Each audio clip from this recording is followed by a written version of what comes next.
मैं शहबाज शेख। आज इंशाल्लाह हम एक टॉपिक डिस्कस करेंगे जो बहुत से स्टूडेंट्स कैफ के बाद इस टेंशन में होते हैं कि क्या उन्हें इंडस्ट्री की तरफ जाना चाहिए, इंडस्ट्री आर्टिकल्स करने चाहिए या फर्म में आर्टिकल्स करने चाहिए। तो उस पर थोड़ा सा वैसे भी काफ़ी ज़्यादा स्टूडेंट्स पूछते रहते हैं, तो मैंने सोचा कि चलें शॉर्ट क्लिप बना के आप लोगों को अपनी एक्सपीरियंस की बेस पर गाइड कर दूँ। बाकी ऑब्वियसली हर शख्स की सिचुएशन अलग होती है, आप अपने हिसाब से फैसला करें, वही बेहतर होता है। सबसे पहली बात है जी, फर्म के आर्टिकल्स और इंडस्ट्री के आर्टिकल्स, फ़र्क क्या है दोनों में। काफ़ी स्टूडेंट्स को शायद भी आइडिया भी ना हो इंडस्ट्री आर्टिकल्स का। थोड़ा सा मैं इसको ब्रीफली बयान कर देता हूँ।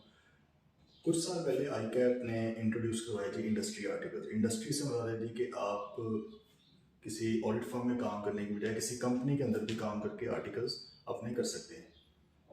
लेकिन ऑब्वियसली किसी भी कंपनी के साथ नहीं हो सकता, जिस तरह किसी भी फर्म के साथ भी आप अपने आर्टिकल्स नहीं करते। कुछ ट्रेनिंग ऑर्गेनाइजेशंस होती हैं, अगर फर्म में आपने करने हो तो उसको कहते हैं training organisations in side practice, in practice.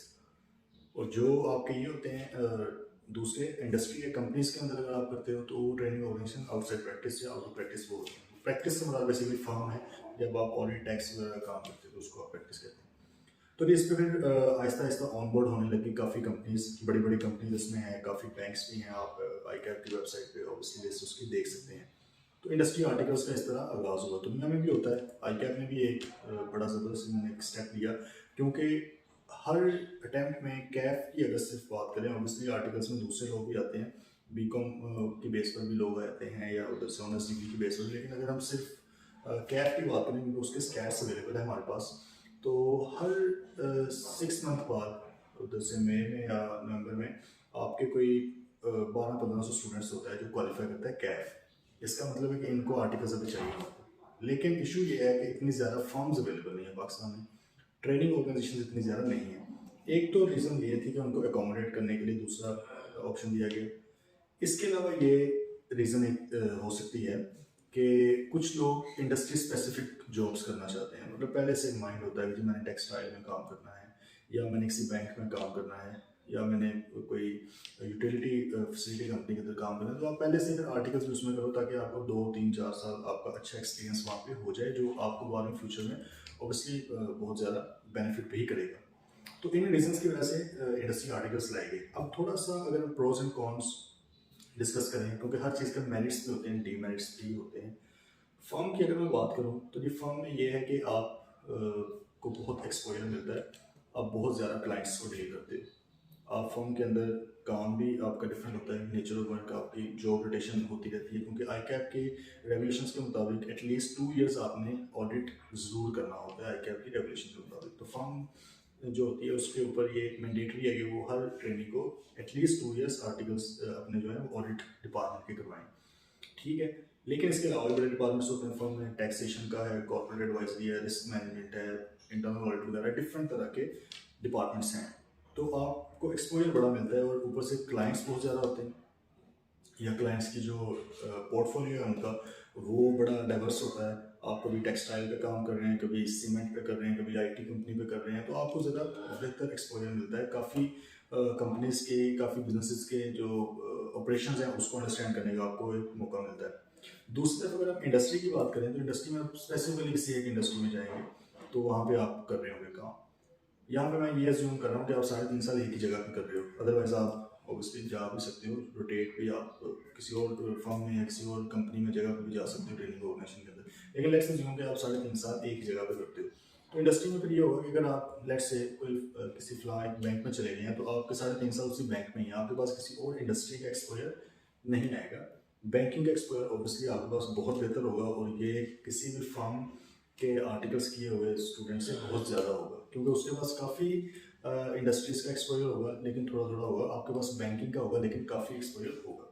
Second, एक स्टूडेंट्स जिसके ऊपर अक्सर फैसला कर लेते हैं, लेकिन मेरे ख्याल में अगर आप लॉन्ग टर्म देखें तो उसकी बेस पे सिर्फ फैसला नहीं होना चाहिए, वो है स्टाइपेंड।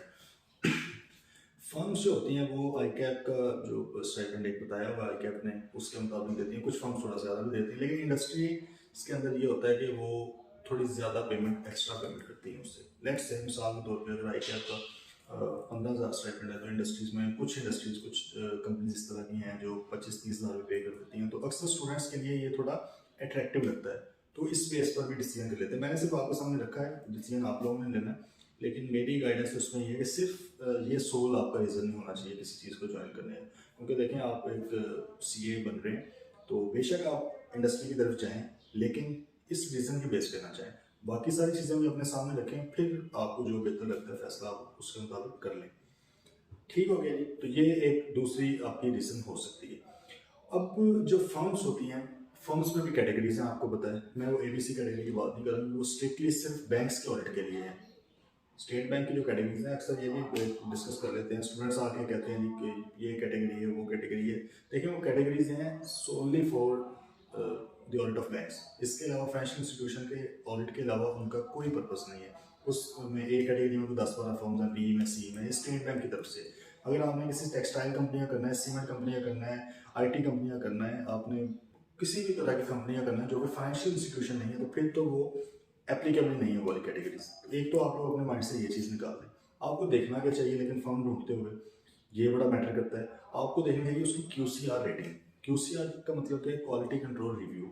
आई कैप, क्योंकि हमारा पेरेंट इंस्टीट्यूट है पाकिस्तान में, तो आई कैप पाकिस्तान के अंदर होने वाले जितने भी ऑडिट्स हैं उनको रिव्यू करता है कि क्या वो एज पर स्टैंडर्ड्स हुए हैं, क्या उनकी क्वालिटी इतनी थी कि उसके ऊपर रिपोर्ट साइन की जा सकती, रेलिवेंट जो भी रिपोर्ट दी गई है, जो ओपिनियन दिया गया है, क्या वो सारी रिक्वायरमेंट्स फुलफिल करने के बाद दिया गया है।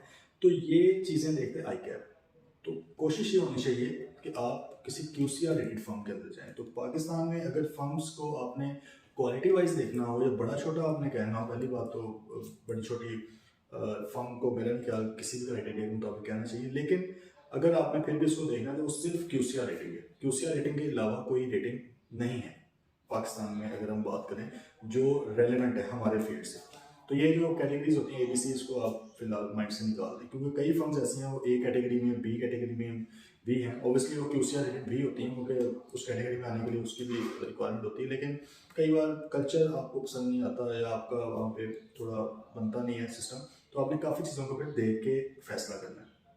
अब एक अगला क्वेश्चन ये है कि फर्म्स में अगर जाना हो तो कौन सी फर्म में जाना चाहिए। देखें, हर कोई ब्रांड की तरफ भागता है। ब्रांड्स आपको पता है उसकी जो बड़े बड़े नाम हैं, जिनको 150-200 साल हो गए हैं, पुराने काफ़ी चल रहे हैं, आपकी ख्वाहिश होती है कि उनके साथ काम करें। और ये अब दो तरह की अप्रोचेस हैं किसी भी शख्स की। एक होती है जॉब ओरिएंटेड और एक होता है बिजनेस ओरिएंटेड। कुछ लोग होते हैं उनका शुरू से माइंड ये होता है कि भाई हमने प्रैक्टिस करनी है, हमने अपना काम करना है। कुछ लोग होते हैं वो जॉब मटेरियल होते हैं, वो कहते हैं नहीं यार जॉब करेंगे, अच्छी एग्जैक्टिव जगह पे करेंगे। ठीक है, अब आपका पहले से माइंड बना होना चाहिए बड़ा क्लियर। अनफॉर्चुनेटली पाकिस्तानी लोगों का काफ़ी हद तक, हम लोग भी आए होने में शामिल थे, काफ़ी हद तक माइंड ही नहीं होता जब हमने फ्यूचर में करना क्या है। आप लोग माशाल्लाह सीए के स्टूडेंट्स हैं, आप एक अच्छी प्रेस्टीजियस क्वालिफिकेशन कर रहे हैं अल्हम्दुलिल्लाह। तो आप लोग अभी बैठे तसल्ली से सोचें कि आपने फ्यूचर में करना क्या है। अगर आपने जॉब करनी है तो फिर आपके पास दो ऑप्शन हैं। अगर ऑब्वियसली आपके वो एफटीएस भी आपका कोई लेटेस्ट है, मतलब कम टाइम में आपने पास किया और इंटरव्यू भी आप बहुत अच्छा देते हैं, स्किल्स आपकी अच्छी हैं, टेक्निकली आप साउंड है, तो आप किसी भी बड़ी फर्म में जा सकते हो। तो आपने जॉब करनी है, ठीक है। जॉब बड़ी फर्म में जाएंगे तो वहाँ के उन्हीं के किसी क्लाइंट में अक्सर आपकी जॉब हो जाती है, जो बड़े बड़े क्लाइंट्स होते हैं। या आप फिर कोई स्पेसिफिक इंडस्ट्री सोचें कि भाई मैंने करनी ही सिर्फ जॉब है, मैंने प्रैक्टिस करनी नहीं है कभी भी। तो फिर आप कोई इंडस्ट्री सोचें यार किस इंडस्ट्री में आप करना चाहते हैं। उस इंडस्ट्री में फिर कोई कंपनी देखते हैं जो आई कैप के पैनल के ऊपर हो और आप उधर जाके भी आर्टिकल्स कर सकते हैं। जॉब के लिए तो ये है। लेकिन अगर आपने करनी है प्रैक्टिस, तो प्रैक्टिकली स्पीकिंग हो सकता है काफ़ी लोगों का डिफरेंस ऑफ ओपिनियन भी होना चाहिए। मेरा ख्याल ये है कि अगर आपने प्रैक्टिस करनी है तो फिर आपको किसी मिड टीयर फर्म या किसी स्मॉल फर्म में आर्टिकल्स करनी चाहिए। उसकी रीज़न आपको बताता हूँ। रीज़न ये है कि जब आप किसी बड़ी फर्म में आर्टिकल्स करते हो तो बड़ी फर्म के पास रिसोर्सेज काफ़ी ज़्यादा होते हैं। तो आगे एक वेल इस्टेब्लिश फर्म होती है, क्लाइंट्स भी बड़े होते हैं, रिसोर्सेज ज़्यादा हैं, एक डिपार्टमेंट में 50-50 स्टूडेंट होते हैं उनके पास। तो आप फिर एक ही चीज़ सीखते हो 2 साल 3 साल। एक तो ये है ना कि आई कैप में क्योंकि रेगुलेशन आई है कि आपने रोटेट करना है, तो वो ये हो सकता है कि आपने 2 साल 1.5 साल टैक्स किया फिर आप ऑडिट कर लें। लेकिन अगर आप ऑडिट में चलेंगे तो मोस्टली 3.5 साल उसी में करते हो, क्योंकि टैक्स के लिए कोई वो नहीं भाई कि आपने लिखा हुआ कि उसमें करवाने लाजमी, ऑडिट में करवाने लाजमी। आप एडवाइजर में चले जाते हो, आप इधर तो एक आधी चीज़ ही आप आमतौर पे बहुत जो बड़ी बड़ी फर्म्स हैं उनमें सीखते हो। उसमें नो डाउट आप शायद मार्केट में सबसे बेहतर हो, आपको बहुत ज़्यादा काम होता है उसमें। लेकिन इशू ये है कि जब आप प्रैक्टिस स्टार्ट करते हो स्क्रैच से, एक तो ये है कि अब इसमें भी दो आपके एंगल्स आ गए। एक तरीका ये है कि आपने पहले से भी वेल एस्टेब्लिश प्रैक्टिस को ज्वाइन करना होगा एज अ पार्टनर, फिर आपको ज़ाहिर है कोई एक नीश आपकी होगी, उसी में आप आगे एक्सेल करते हैं। लेकिन अगर आपने स्क्रैच से लेना है, स्टार्टअप लेना है, जैसे हम लोगों ने लिया अपनी फर्म का शहबाज सिद्दीकी होगा, तो उसमें आपको बड़ी आपकी स्किल्स डाइवर्स होनी चाहिए। आपको टैक्स भी आना चाहिए, आपको बुक कीपिंग भी आनी चाहिए, आपको ऑडिट भी आना चाहिए, आपको एडवाइजरी, इंटरनल ऑडिट वगैरह कुछ ना कुछ हर चीज़ आपको आनी चाहिए। ऑब्वियसली आपके साथ एक टीम फिर इंशाल्लाह वक्त के साथ बिल्ड हो जाती है, वो इसको करती है, लेकिन एटलीस्ट उसको ओवरव्यू करने के लिए, सुपरवाइज करने के लिए आपके पास स्किल्स होनी चाहिए।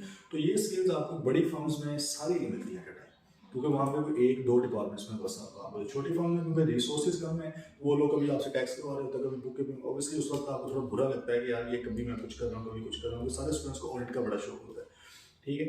लेकिन आपके सामने मार्केट पाकिस्तान की इस वक्त सबसे ज़्यादा काम आपको पता है किस फील्ड का है। ईआरपी के अंदर बहुत काम है, टैक्स के अंदर बहुत काम है, सही है। तो अगर आप प्रैक्टिस में अपने में आएंगे तो ऑडिट आपके पास स्टार्ट में तो बहुत बड़े क्लाइंट्स नहीं आएंगे, ऑब्वियसली आप तो अभी स्टार्ट कर रहे हो, स्टार्टअप है बिल्कुल आपका। ये जो बड़े बड़े क्लाइंट्स होते हैं तो बहुत बड़ी फर्म्स के पास जाते हैं, काफ़ी सालों से काम कर रही हैं, तो आपको भी अपने क्लाइंट्स बिल्ड करने में टाइम लगेगा।